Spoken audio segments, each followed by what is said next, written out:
Thank you. A tragic drunk driving crash that killed two teenagers back in 2024 reached a final chapter in a Brown County courtroom today. 21-year-old Lainey Peters was sentenced for the Highway 172 crash that killed Emma Daniels and Mi Mingwei Phillips. Ashley Robinson joining us live from the newsroom with more on today's sentencing. Ashley. Cammie, today's sentencing marked an emotional conclusion to a case that has devastated several local families. Back in June, Peters pleaded no contest to drunk driving homicide.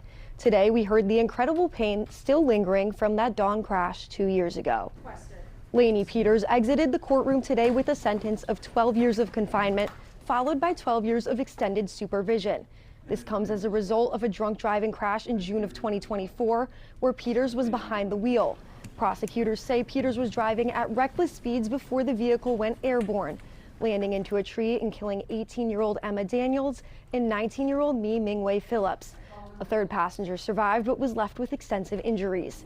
Today, families of those impacted recounted the grief they have dealt with since the morning of the crash.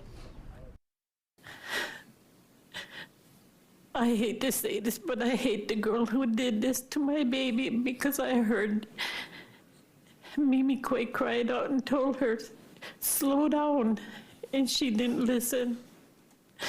I hope that she finds in her heart to change her ways.